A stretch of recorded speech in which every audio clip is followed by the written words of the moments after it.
أعوذ بالله من الشيطان الرجيم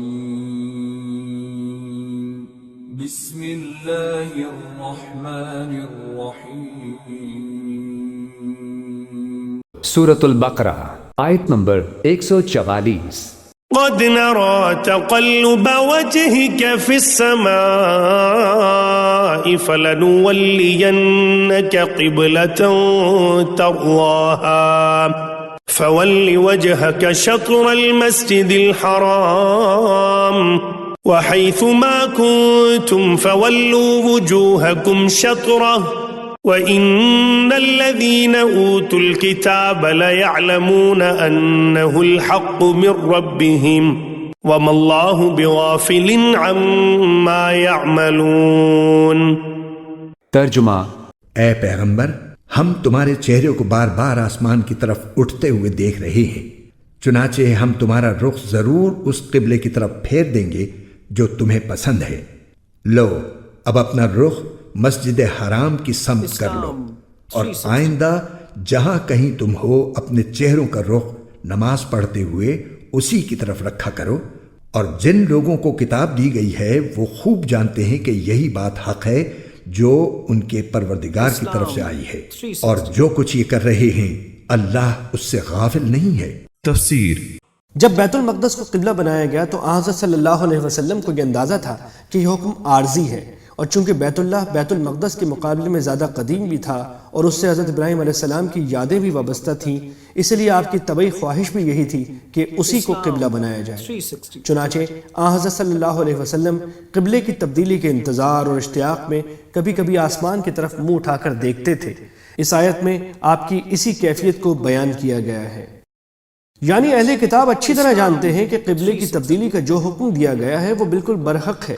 اس کی ایک وجہ تو یہ ہے کہ وہ لوگ حضرت ابراہیم علیہ السلام کو مانتے تھے، اور یہ بات تاریخی طور پر ثابت تھی کہ انہوں نے اللہ تعالیٰ کے حکم سے مکے میں کعبہ تعمیر کیا تھا، بلکہ بعض مورخین نے خود تورات کے دلائل سے ثابت کیا ہے کہ حضرت ابراہیم علیہ السلام کی تمام اولاد بشمول حضرت اسحاق علیہ السلام کا قبلہ کعبہ ہی تھا۔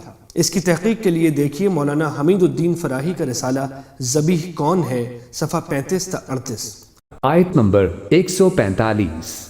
وَلَئِنْ أَتَيْتَ الَّذِينَ أُوتُوا الْكِتَابَ بِكُلِّ آيَةٍ مَا تَبِعُوا قِبْلَتَكَ وَمَا أَنْتَ بِتَابِعٍ قِبْلَتَهُمْ وَمَا بَعْضُهُمْ بِتَابِعٍ قِبْلَةَ بَعْضٍ وَلَئِنِ اتَّبَعْتَ أَهْوَاءَهُمْ مِنْ بَعْدِ مَا جَاءَكَ مِنَ الْعِلْمِ إِنَّكَ إِذًا لَمِنَ الظَّالِمِينَ۔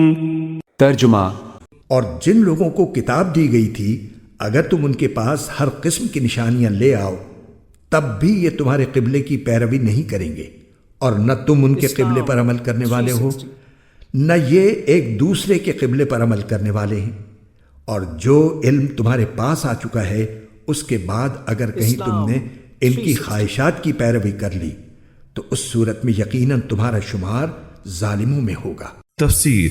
یہودی بیت المقدس کو اپنا قبلہ مانتے تھے اور عیسائی بیت اللحم کو، جہاں حضرت عیسیٰ علیہ السلام پیدا ہوئے تھے۔ آیت نمبر 146۔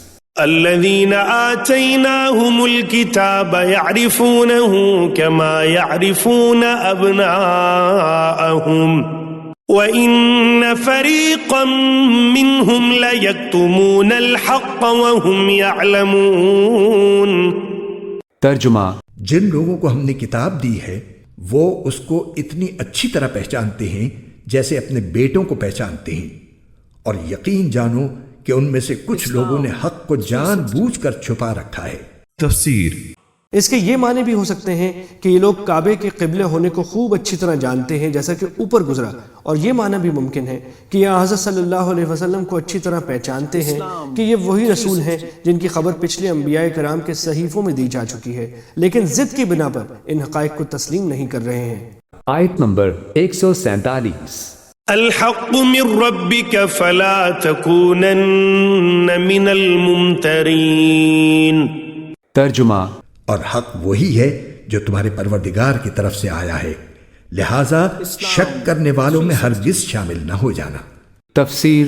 الحق من ربک، یہ حق ہے آپ کے رب کی طرف سے، فلا تکونن من الممترین، تو آپ ہرگز نہ بنے شک کرنے والوں۔ یہ حضور سے خطاب ہو رہا ہے، اور حضور کی وساطت سے اصل میں ہر مسلمان سے خطاب ہو رہا ہے۔ یہ بات ان سے کہی جا رہی ہے کہ اس میں کوئی شک اپنے پاس مت آنے دو، یہ تو حق ہے تمہارے پروردگار کی طرف سے۔ آیت نمبر 148۔ وَلِكُلٍّ وِجْهَةٌ هُوَ مُوَلِّيهَا فَاسْتَبِقُوا الْخَيْرَاتِ أَيْنَمَا تَكُونُوا يَأْتِ بِكُمُ اللَّهُ جَمِيعًا إِنَّ اللَّهَ عَلَى كُلِّ شَيْءٍ قَدِيرٌ۔ ترجمہ۔ اور ہر گروہ کی ایک سمت ہے جس کی طرف وہ رخ کرتا ہے، لہٰذا تم نیک کاموں میں ایک دوسرے سے آگے بڑھنے کی کوشش کرو، تم جہاں بھی ہوگے اللہ تم سب کو اپنے پاس لے آئے گا، یقیناً اللہ ہر چیز پر قادر ہے۔ تفسیر۔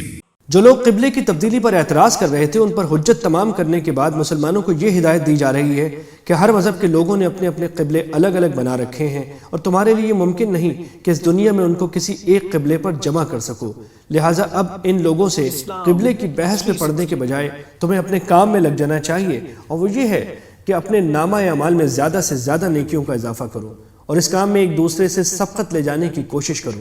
آخری انجام یہ ہوگا کہ تمام مذہبوں والوں کو اللہ تعالیٰ اپنے پاس بلائے گا، اور اس وقت ان سب کی ترکی تمام ہو جائے گی، وہاں سب کا قبلہ ایک ہی ہو جائے گا، کیونکہ سب اللہ کے سامنے کھڑے ہوں گے۔ آیت نمبر 149۔ وَمِنْ حَيْثُ خَرَجْتَ فَوَلِّ وَجْهَكَ شَطْرَ الْمَسْجِدِ الْحَرَامِ وَإِنَّهُ لَلْحَقُّ مِنْ رَبِّكَ وَمَا اللَّهُ بِغَافِلٍ عَمَّا تَعْمَلُونَ۔ ترجمہ۔ اور تم جہاں سے بھی سفر کے لیے نکلو، اپنا منہ نماز کے وقت مسجد حرام کی طرف کرو، اور یقیناً یہی بات حق ہے جو تمہارے پروردگار کی طرف سے آئی ہے، اور جو کچھ تم کرتے ہو اللہ اس سے بے خبر نہیں ہے۔ تفسیر۔ اللہ تعالیٰ نے مسجد حرام کی طرف رخ کرنے کا حکم ان آیتوں میں 3 مرتبہ دہرایا ہے۔ اس سے ایک تو حکم کی اہمیت اور تاکید جتلانی مقصود ہے، دوسرے یہ بھی بتانا ہے کہ قبلے کا رخ کرنا صرف اس حالت میں نہیں ہے جب کوئی شخص بیت اللہ کے سامنے موجود ہو، بلکہ جب مکہ مکرمہ سے نکلا ہوا ہو تب بھی یہی حکم ہے، اور کہیں دور چلا جائے تب بھی یہ فریضہ ختم نہیں ہوتا۔